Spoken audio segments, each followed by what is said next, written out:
Out here, it's not only the amazing views, but the way time stretches out a little longer and how the breeze hits just right at the summit. With All Trails, you can discover nature's best with over 450,000 trails around the world. Download the free app today. Instacart is on a mission to have you not leave the couch this basketball season. Because between the pre-game rituals and the post-game interviews, it can be difficult to find time for everything else. So let Instacart take care of your game day snacks or weekly restocks and get delivery in as fast as 30 minutes. Because we hear it's bad luck to be hungry on game day. So download the Instacart app today and enjoy $0 delivery fees on your first 3 orders. Service fees apply for 3 orders and 14 days, excludes restaurants. Federal missions demand efficiency. At GDIT, efficiency means streamlining government operations, automating citizen services, and saving the government over $1 billion a year detecting and preventing fraud. We bring proven AI, cloud, and software development solutions to the forefront of driving efficiencies, delivering savings of up to 40%. Because at GDIT, efficiency isn't just possible, it's built in. Learn more at gdit.com.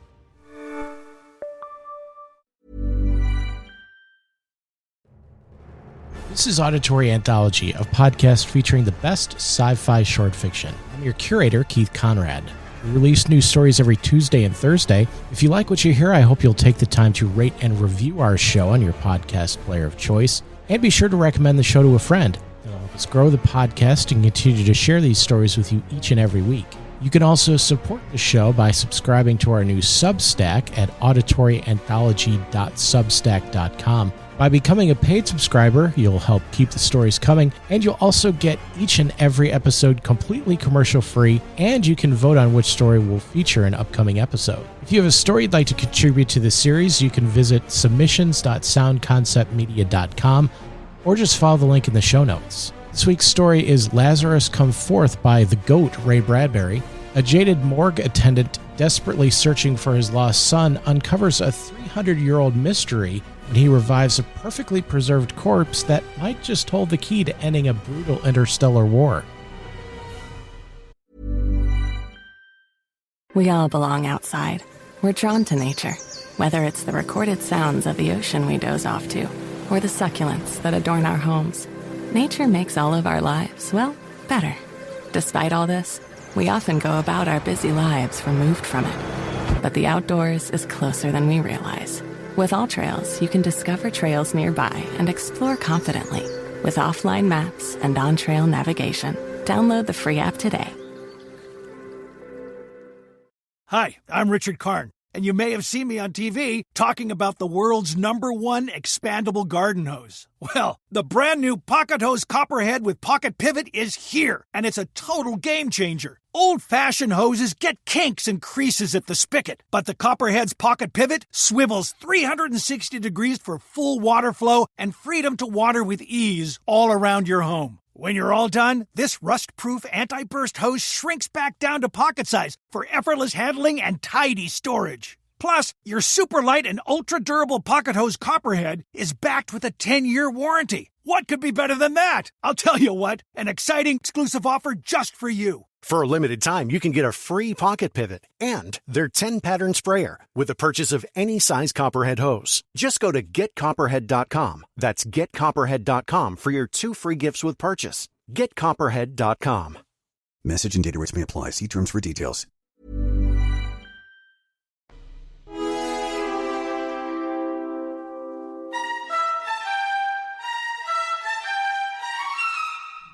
Logan's way of laughing was bad. Hey, there's a new body up in the airlock, Brandon. Climb the rungs and have a look. Logan's eyes had a green shine to them, eager and intent. They were ugly, obscene. Brandon swore under his breath. This room of the morgue ship was crowded with their 2 personalities. Besides that, there were scores of cold shelves of bodies freezing quietly, and the insistent vibration of the coroner tables, machinery spinning under them. And Logan was like a little machine that never stopped talking. "Leave me alone!" Brandon rose up, tall and thinned by the years, looking as old as a pocked meteor. "Just keep quiet!" Logan sucked his cigarette. "Scared to go upstairs? Scared it might be your son we just picked up?" Brandon reached Logan in about one stride, and while the morgue ship slipped on through space, he clenched the coroner's blue uniform with the small bones inside it and hung it up against the wall, pressing inward until Logan couldn't breathe. Logan blew air. His eyes looked helpless. He tried to speak and could only grunt like a stuck pig. He waved his short arms, flapping. Brandon kept him there, crucified on a fist. I told you, let me search for my own son's body in my own way. I don't need your tongue. Logan's eyes were losing their shine, were getting blind and glazed. Brandon stepped back, releasing the little assistant. Logan bumped softly against metal flooring, his mouth hungry for air, his nostrils flaring for breath. Brandon watched the little face of Logan over the crouched, gasping body, with red color and anger shooting up into it with every passing second. "Coward!" He threw it out of himself, Logan did. "Got yellow, neon tubing for your spine! Coward! Never went to war! Never did anything for Earth against Mars!" Brandon said the words in a slow motion. "Shut up!" "Why?" Logan crept back, inching up the metal hull. The blood pumps under the skirts of the tables pulsed across the warm silence. "Does it hurt? The truth? Your son'd be proud of you, okay?" He coughed and spat. "He was so damn ashamed of you, he went and signed up for space combat. So he got lost from his ship during a battle." Logan licked his lips very carefully. "So, to make up for it, you signed on a morgue ship. Try to find his body, try to make amends. I know you. You wouldn't join the Space Warriors to fight. No guts for that. Had to get a nice, easy job on a morgue ship." Lines appeared in Brandon's gaunt cheeks. His eyes were closed, the lids pale. He said, and tried to believe it himself, "Someone has to pick up the bodies after the battle. They can't go flying on forever in their own orbits. They deserve burial." The bitterness of Logan struck even deeper. "Who are you trying to convince?" He was on his feet now. "Me? It's different. I got a right to run in this ship. I was in the other war." "You're a liar," Brandon retorted. "You hunted radium in the asteroids with a mineral tug. You took this morgue ship job so you could go right on hunting radium, picking up bodies on the side." Logan laughed softly, but not humorously. "So what? Least I'm no coward. I'll burn anybody gets in my way." He thought it over. "Unless," he added, "they give me a little money." Brandon turned away, feeling ill. He forced himself to climb up the rungs toward that airlock, where that fresh body lay, newly stillborn from space by the retrieving claw. His palms left wet, shining prints on the rungs. His climbing feet made a soft noise in the cold metal silence. The body lay in the cold airlock's center, as thousands had lain before. Its posture was one of easy slumber, relaxed and not speaking ever again. Brandon took in his breath. Numbly, he realized it was not his son. Every time a new body was found, he feared and yet hoped it would be Richard. Richard of the easy laughter and good smile and dark curly hair. Richard who was now floating off somewhere toward some far eternity. Brandon's eyes dilated. He went to his knees, and with efficient darts of his eyes he covered the vital points of this strange uniform with the young body inside it. His heart pounded briefly, and when he got up again he acted like he'd been struck in the face. He walked unsteadily to the rungs. "Logan!" he called down the hole in a numbed voice. "Logan! Come up here, quick!" Logan climbed lazily up, emitting grunts and smoke. "Look here," said Brandon, kneeling again by the body. Logan looked and didn't believe it. "Where in the hell'd you get that?" Lying there, the face of the body was like snow, framed by the ebony black of the hair. The eyes were blue jewels caught in the snow. There were slender fingers reclining against the hips, but most important of all was the cut of the silver metal uniform, the gray leather belt, and the bronze triangle over the silent heart with the numerals 5-1 on it. Logan held onto the rungs. 300 years old, he whispered it. 300 years old, he said. Yes, the numerals 5-1 were enough for Brandon. After all these centuries and in perfect condition, look how calm he is. Most corpse faces aren't, pretty. Something happened 300 years ago and he's been drifting alone ever since. Brandon caught his breath. What's wrong? Snapped Logan. This man, said Brandon wonderingly, committed suicide. How do you figure? There's not a mark of decompression, centrifugal force, disintegrator, or ray burn on him. He simply stepped out of a ship. Why should a scientist of the 5-1 circle commit suicide?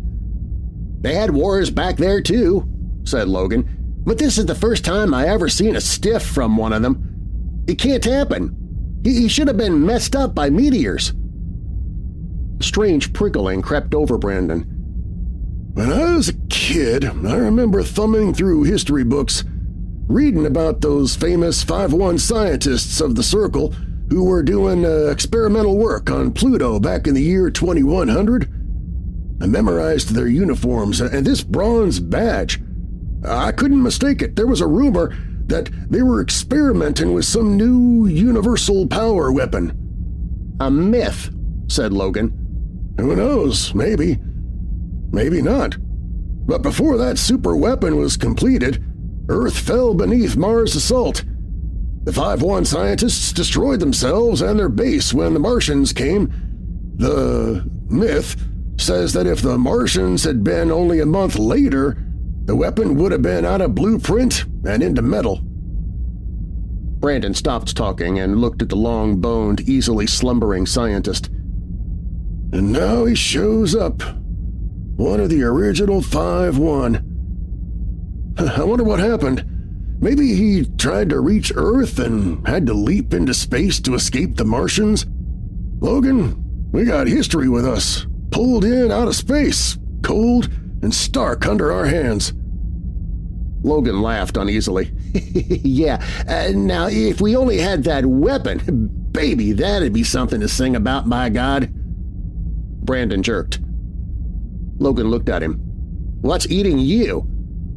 Brandon laid his fingers on the dead scientist's skull. Maybe, just maybe we have got the weapon, he said.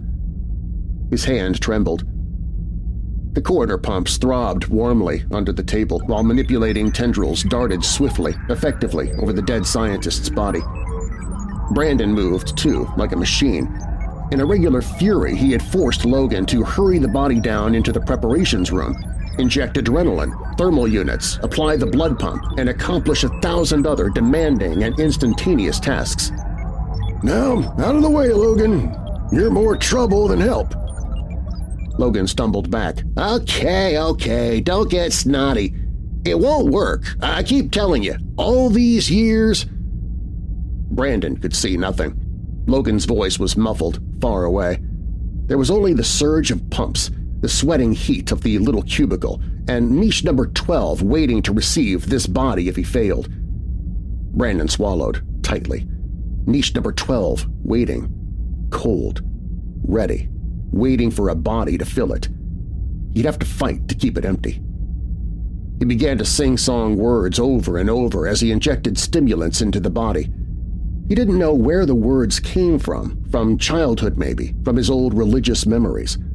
Lazarus, come forth, Brandon said softly, bending close, adjusting the manipulatory tendrils. Lazarus, come forth. Logan snorted. Lazarus, will you can that? Brandon had to talk to himself.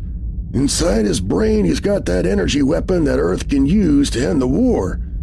It's been frozen in there 300 years. If we can thaw it out… Who ever heard of reviving a body after that long? He's perfectly preserved, perfectly frozen. Oh, God, this is fate. I know it. I feel it. Came to find Richard, and I found something bigger. Lazarus, Lazarus, come forth from the tomb. The machines thrummed louder, beating into his ears. Brandon listened, watched for just one pulse, just one beat, one word, one moment of life. "Air for the lungs!" And Brandon attached oxygen cones over the fine nose and relaxed lips. "Pressure on the ribs!" Metal plates pressuring the rib case slowly, out and in. "Circulation!" Brandon touched the control at the foot of the table, and the whole table tilted back and forth in a whining teeter-totter. A report clipped through on the radio. "Morgue ship. Battle Unit 766 calling morgue ship. Off orbit of Pluto 234CC, .02, off 32, 1/7, follow up. Battle just terminated. 6 Martian ships destroyed. 1 Earth ship blasted apart and bodies thrown into space. Please recover. 79 men. Bodies in orbit heading towards Sun 23456 an hour. Check." Logan flipped his cigarette away. "That's us. We got work to do. Come on, let that stiff cool. He'll be here when we come back." "No!" Brandon fairly shouted it, eyes wild. "He's more important than all those men out there. We can help them later. He can help us now." The table came to a halt, bringing absolute silence.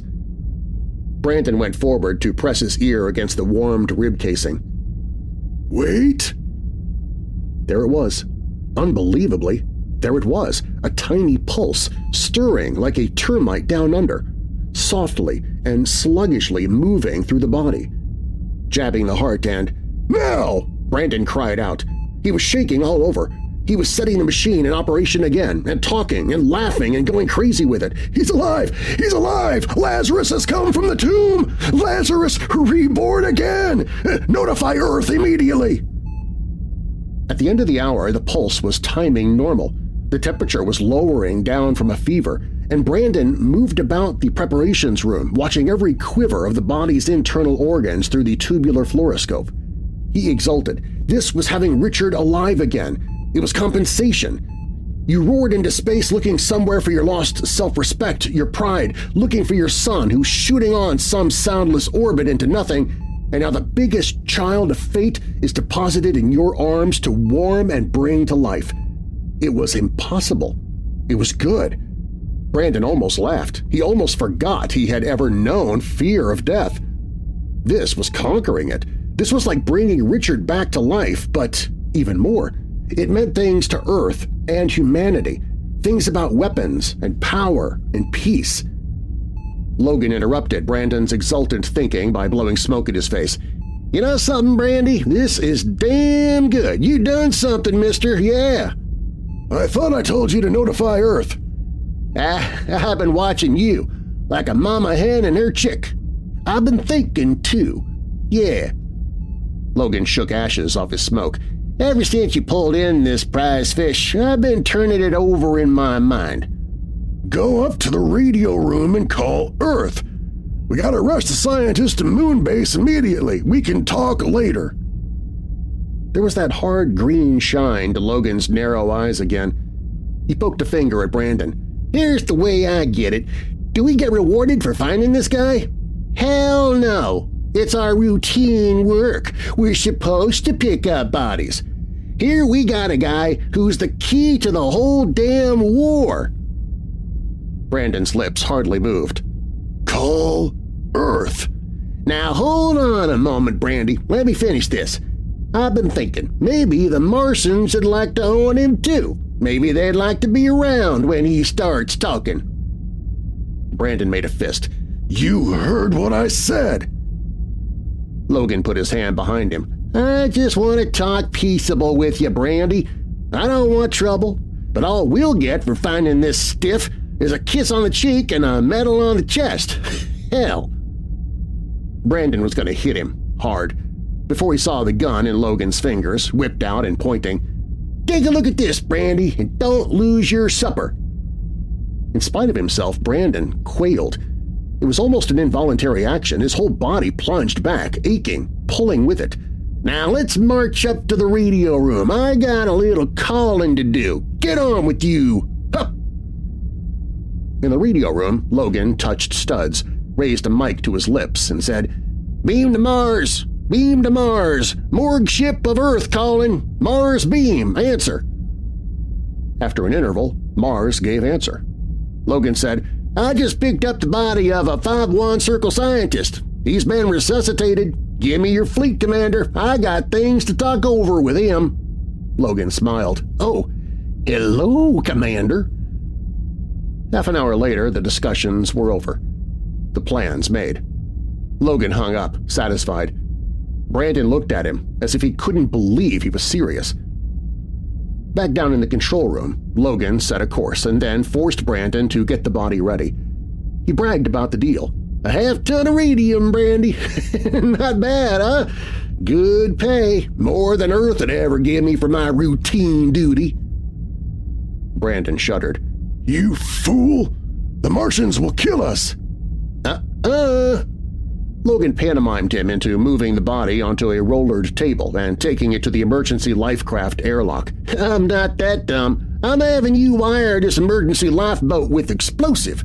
We collect the minerals first. We blow up the body if the Martians act funny. We make them wait until we collected our half and gotten 5 hours start toward Earth before we allow them to pick up the body. Nice, huh? Brandon swayed over the task of wiring the lifeboat with explosive. You're cutting your own throat? Handing over a weapon like that to the Martian enemy? It was no again from Logan. After the Martians pick up the body and we're safely on our way home to Earth, I press a button and the whole damn thing blows up. They call it double-crossing. Destroy the body? Hell yes. Think I want a weapon like that turned over to the enemy? The war will go on for years. So Earth will wind up winning anyhow. We're getting along, slow but sure, and when the war's over, I got a load of radium to set myself up in business and a big future in front of me. So you kill millions of men for that? What'd they do for me? Ruined my guts in the last war.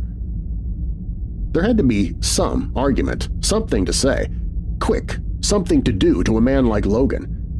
Brandon thought quickly. Look, Logan, we can work this, but save the body. Don't be funny. Put one of the other bodies in the ship we send out. Save Lazarus's body and run back to Earth with it, insisted Brandon. The little assistant shook his head. Yeah, the Martians will have an intramaterial beam focused on the emergency ship when they get within 100,000 miles of her. They'll be able to tell then if the body's dead or alive. No dice, Brandy. It was hardly like leaping himself, thought Brandon. It was just frustration and rage and unthinking action. Brandon jumped. Logan hardly flicked an eyelid as he pressed the trigger of his paragun. It paralyzed the legs from under Brandon, and he collapsed. The gun sprayed over his groin and chest and face, too, in a withering shower of red-hot needles. The lights went out. There was a loose sensation of empty space, an acceleration minus power. Pure, soundless momentum. Brandon forced his eyes open, painfully, and found himself alone in the preparations room, lying stretched upon one of the coroner tables, bound with metal fiber. "Logan!" He bellowed it up through the ship. He waited. He did it again. "Logan!"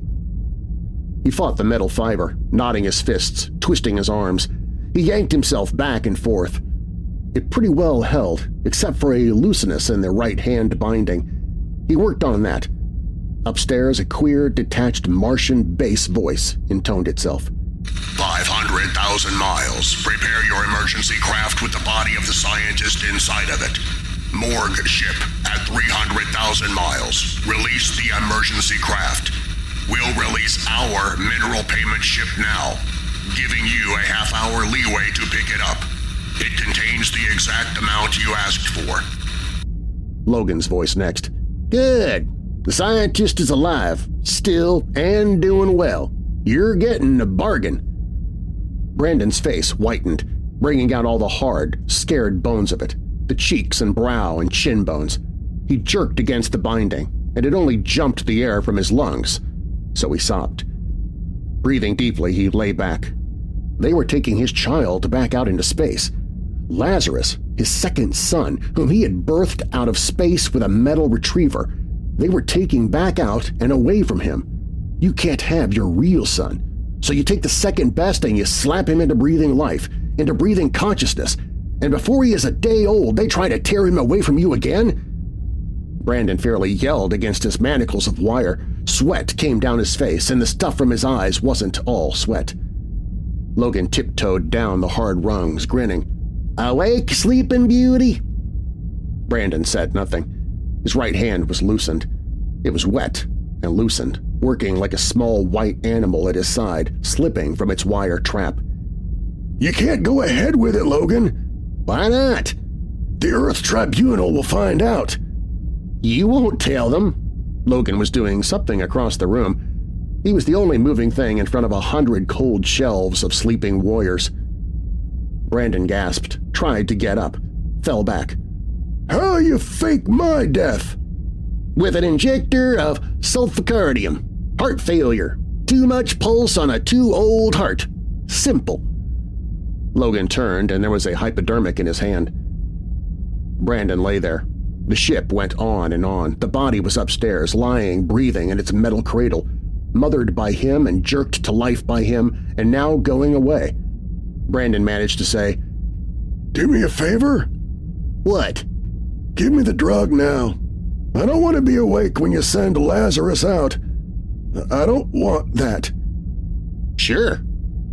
Logan came walking across the deck, raising the hypodermic. It glittered hard and silver fine and sharp. "One more thing, Logan."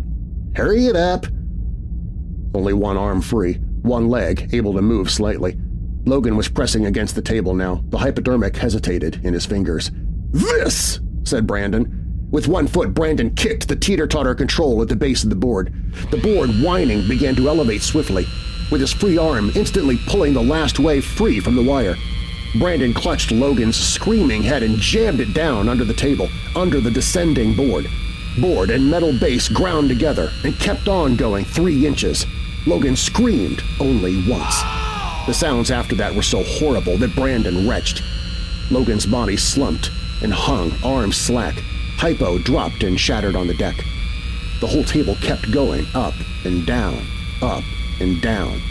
It made Brandon sicker with each movement. The whole room revolved, tipped, spun sickishly. The corpses in all their niches seemed to shiver with it. He managed to kick the control to neutral, and the table poised, elevated at the heels, so blood pounded hotly into Brandon's pale face, lighting coloring it. His heart was pounding furiously, and the chronometer upon the hull wall clicked out time passing. Time passing and miles with it, and Martians coming so much the closer. He fought the remaining wires continuously, cursing, bringing threads and beads of blood from raw wrists, ankle, and hips. Red lights buzzed like insects on the ceiling, spelling out "Rocket coming," "Unknown craft," "Rocket approaching." "Hold on, Lazarus. Don't let them wake you all the way up. Don't let them take you. Better for you to go on slumbering forever." The wire on his left wrist sprang open. It took another 5 minutes to bleed himself out of the ankle wires. The ship spun on, all too quickly. Not looking at Logan's body, Brandon sprang from the table and with an infinite weariness tried to speed himself up the rungs. His mind raced ahead, but his body could only sludge rung after rung upward into the radio room. The door to the emergency rocket boat was wide, and inside, living quietly, cheeks pink, pulse beating softly in throat, Lazarus lay unthinking, unknowing that his new father had come into his presence. Brandon glanced at his wrist chronometer. Almost time to slam that door, shoving Lazarus out into space to meet the Martians. 5 minutes. He stood there, sweating. Then decided he put a tight audio beam straight on through to the green Earth. Earth. "Morgue ship coming home! Morgue ship coming home! Important cargo! Important cargo! Please meet us off the moon!" Setting the ship controls into an automatic mesh, he felt the thundering jets explode to life under him. It was not alone their shaking that pulsed through his body. It was something of himself, too. He was sick. He wanted to get back to Earth so badly he was violently ill with the desire to forget all of war and death. He could give Lazarus to the enemy and then turn homeward. Yes, he supposed he could do that. but give up a second son when you already have given up one? No. No. Or destroy the body now? Brandon figured a ray gun momentarily. Then he threw it away from him, eyes closed, swaying. No. And if he should try to run away to Earth now? The Martians would pursue and capture him. There was no speed in a morgue ship to outdistance superior craft. Brandon walked unsteadily to the side of the sleeping scientist. He watched him a moment, touching him, looking at him with a lost light in his eyes. Then he began the final preparations, lifting the scientist, going toward the life rocket. The Martians intercepted the emergency life rocket at 5199 CVZ. The morgue ship itself was nowhere visible. It had already completed its arc and was driving back toward Earth. The body of Lazarus was hurried into the hospital cubicle of the Martian rocket. The body was laid upon a table, and immediate efforts were made to bring it out of its centuries of rest.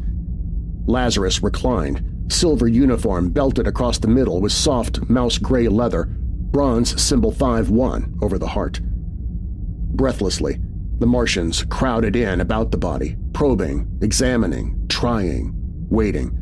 The room got very warm. The little purple eyes blinked, hot and tensed. Lazarus was breathing deeply now, sighing into full aware life. Lazarus coming from the tomb after 300 years of a void death. Armed guards stood on both sides of the medical table, weapons poised, torture mechanisms ready to make Lazarus speak if he refused to tell. The eyes of Lazarus fluttered open. Lazarus out of the tomb. Lazarus seeing his companions, iris widening upon himself, forcing shape out of mist. Seeing the curious blue skulls of anxious Martians collected in a watching crowd about him. Lazarus living, breathing, ready to speak. Lazarus lifted his head, curiously parted his lips, wetted them with his tongue, and then spoke. His first words were, "What time is it?" It was a simple sentence, and all of the Martians bent forward to catch its significance as one of the Martians replied, 23:45. Lazarus nodded and closed his eyes and lay back. Good. He's safe then. By now, he's safe. The Martians closed in, waiting for the next important words of the waking dead. Lazarus kept his eyes closed, and he trembled a little, as if, in spite of himself, he couldn't help it. He said, "My name's Brandon." Then Lazarus laughed.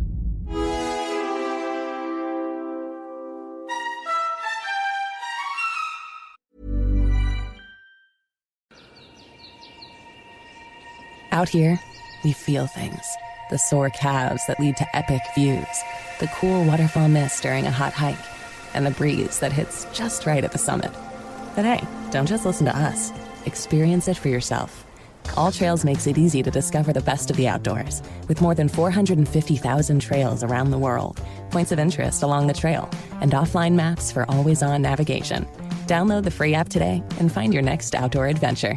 Hi, I'm Richard Karn, and you may have seen me on TV talking about the world's #1 expandable garden hose. Well, the brand new Pocket Hose Copperhead with Pocket Pivot is here, and it's a total game changer. Old-fashioned hoses get kinks and creases at the spigot, but the Copperhead's Pocket Pivot swivels 360 degrees for full water flow and freedom to water with ease all around your home. When you're all done, this rust-proof anti-burst hose shrinks back down to pocket size for effortless handling and tidy storage. Plus, your super light and ultra-durable Pocket Hose Copperhead is backed with a 10-year warranty. What could be better than that? I'll tell you what, an exciting exclusive offer just for you. For a limited time, you can get a free pocket pivot and their 10-pattern sprayer with the purchase of any size Copperhead hose. Just go to getcopperhead.com. That's getcopperhead.com for your 2 free gifts with purchase. Getcopperhead.com. Message and data rates may apply. See terms for details. Auditory Anthology is curated and produced by me, Keith Conrad. Your narrator is Darren Marler. Be sure to check out Darren's award-winning paranormal podcast, Weird Darkness, available at WeirdDarkness.com and your podcast app of choice. This week's story was Lazarus Come Forth by Ray Bradbury. It was first published in Planet Stories in winter of 1944. Next week, we'll have our spooky sci-fi stories, Tales from the Blue Line, on Tuesday. Then our regular Thursday story will be Planet of Dreams by James McKimmey Jr. On a seemingly utopian dream planet where every need is met, a benevolent leader's carefully constructed paradise completely unravels when his pampered inhabitants, starved for purpose, rebel against life without work or struggle.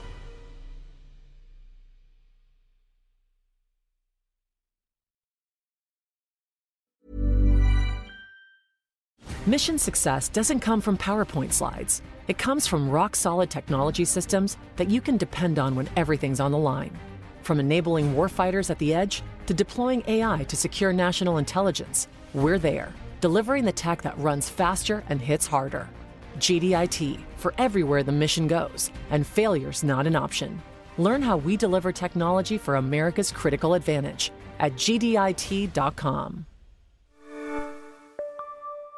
Extreme cold weather advisory in effect this morning. You're a contractor. You have a contract. All right, guys, come on. Let's do this. A little snow and ice isn't stopping you. Not today, not any day. Shouldn't your flashing tape be working through it all too? Only Frog Tape Pro Grade flashing tapes, high-performance acrylic adhesive, sticks, re-sticks, and stays stuck, even on the roughest surfaces in rain, snow, heat, and more. So you stay in control when it matters most. Show weather who's boss with Frog Tape Pro Grade flashing tape.